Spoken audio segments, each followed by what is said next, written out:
Bonjour, c'est Christophe Serrano et vous êtes sur Objectif Photographe. Alors aujourd'hui, on se retrouve pour continuer une série de tutos sur les principes de base de Photoshop. Nous allons aborder les calques de réglage et plus particulièrement les calques liés à la luminosité et au contraste.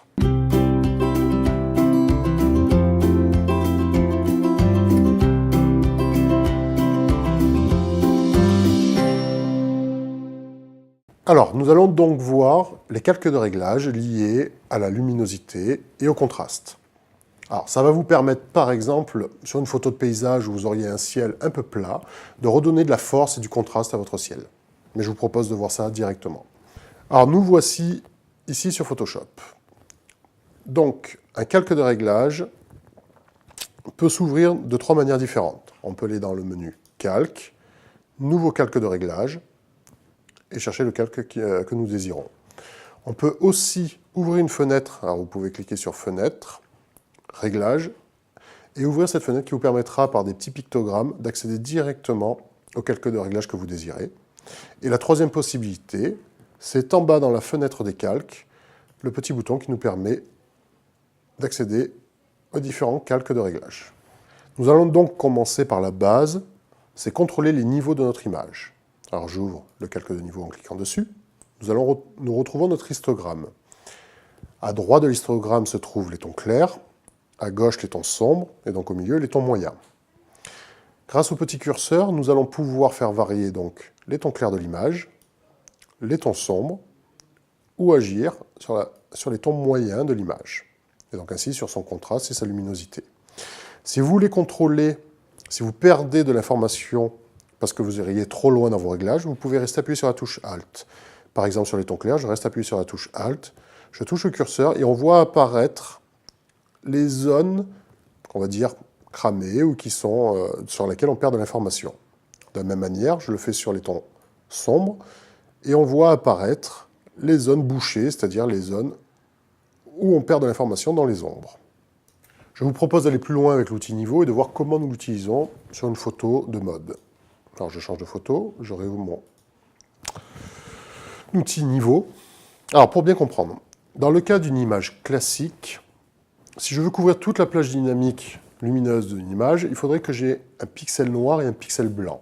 C'est-à-dire que je touche chaque extrême en fait de sa plage dynamique au niveau de la luminosité. Nous voyons ici sur la courbe que dans le cas des tons clairs, je ne touche pas les pixels blancs, c'est-à-dire que j'ai un léger décalage que nous voyons ici. Très concrètement, qu'est-ce que ça signifie? C'est qu'il n'y a aucun pixel blanc sur mon image. Alors pour régler, il suffit donc de prendre le curseur des tons clairs et de le ramener à la limite de ma courbe afin de retrouver des pixels blancs. Pour contrôler si je perds des informations, je reste appuyé sur la touche Alt et en touchant le curseur, dès que je vais voir apparaître de la couleur, c'est que je suis en train de perdre des informations dans les tons clairs. Dans les tons. Donc je recule un peu, je me mets à la limite, et là je sais que je suis correctement réglé. De la même manière, je vais contrôler mon point noir. Alors ici on touche déjà la courbe, mais en restant appuyé sur la touche Alt, je vais pouvoir déplacer et voir à partir de quel moment je vois commencer à apparaître de l'information, et donc en fait, quand est-ce que je perds de l'information dans mon point noir, donc je me règle à la limite, là c'est pas mal. Seconde astuce de l'outil niveau, c'est que nous pouvons agir sur les tons moyens. Si vous la trouvez plus ou moins contrastée ou un peu fade, vous pouvez agir sur le curseur du milieu et assombrir mon image ou l'éclaircir et lui redonner un peu plus de dynamique. Donc je vous propose maintenant de découvrir un outil très puissant qui est l'outil courbe. Alors j'ouvre l'outil courbe. Dans l'outil courbe, nous avons les tons sombres qui se trouvent à gauche et les tons clairs qui se trouvent à droite. Alors, comment ça fonctionne? Si je place, par exemple, un point sur les tons moyens et que je tire ma courbe, je vais éclaircir les tons moyens ou je vais les assombrir. Le cas le plus typique que nous rencontrons dans l'outil courbe, c'est la fameuse courbe en S. Comment ça se passe? C'est-à-dire qu'en fait, je descends les tons sombres, j'augmente les tons clairs, ce qui va donner une forme de S à ma courbe et donner une image plus contrastée. Pourquoi plus contrastée? Parce que j'ai assombri les tons sombres et que j'ai éclairci les tons clairs. Alors comme nous voyons sur cette photo, nous avons donc surcontrasté et bien exposé notre modèle, mais par contre nous avons perdu pas mal d'informations dans le ciel. Alors je vais vous renvoyer à notre second tuto sur les masques de fusion, et nous allons, avec cette technique, essayer de supprimer notre calque courbe et notre calque de niveau pour essayer de retrouver un peu d'informations dans ce fameux ciel. Donc je prends un pinceau en couleur noire, et je vais peindre le ciel dans notre calque courbe.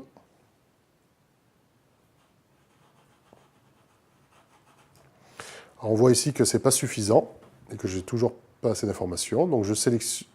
Donc une astuce pour ne pas avoir à repeindre ce qu'on vient déjà de peindre, c'est de rester appuyé sur la touche Alt, de sélectionner notre masque de fusion et de le tirer sur lequel on veut l'appliquer. Je lâche, il va me proposer de le remplacer, je dis oui. Et ainsi, comme ça, je fais une copie de ce que je viens de peindre dans le masque de fusion. Alors on voit ici que je commence à retrouver un peu d'informations. Alors il faut corriger, on voit un peu sur les bords, j'ai un peu de taches blanches. On va faire pareil ici. Ok. Donc notre ciel commencerait à apparaître, mais ce n'est pas encore ça. Alors l'avantage de Photoshop, c'est de pouvoir cumuler les calques. Donc rien ne nous empêche de rajouter un calque courbe pour cette fois-ci augmenter encore plus le contraste du ciel. Donc dans un premier temps, nous avons masqué les effets du calque courbe 1 et niveau 1 ici qui nous ont permis de faire réapparaître un peu d'informations dans le ciel. Ben maintenant, nous allons ajouter du contraste dans ce ciel en ajoutant un calque courbe. Cette fois-ci, je vais baisser ma courbe pour essayer de retrouver encore plus d'informations et de contraste dans ce fameux ciel. On peut même pousser un peu aux extrêmes, voilà.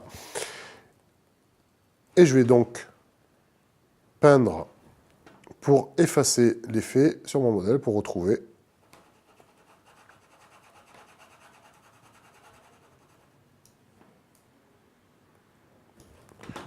mon image de dessous.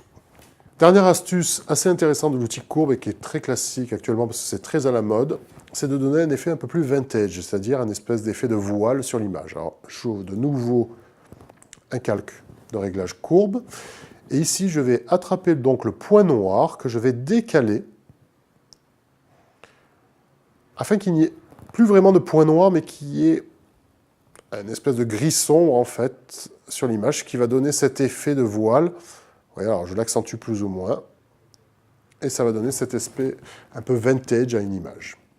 Alors pour finir, nous allons également voir deux autres outils des calques de réglage Photoshop qui permettent de jouer sur la luminosité et le contraste. Il y a un premier outil qui s'appelle Luminosité Contraste, qui porte bien son nom. Alors la luminosité permet de faire varier plutôt les tons moyens de l'image. C'est comme si je prenais le milieu de la courbe que nous avons vu tout à l'heure et que je la poussais par exemple vers le haut. Le contraste va agir de la même manière que la forme de S que nous avons donnée. Donc si je l'augmente, c'est comme si j'accentuais le S, et si je le diminue, c'est comme si je faisais un S inversé d'une certaine manière. Un autre outil, c'est l'outil Exposition, qui lui par contre va décaler la totalité de la plage dynamique vers le haut ou vers le bas de l'image, et donc changer l'exposition de notre image dans sa globalité.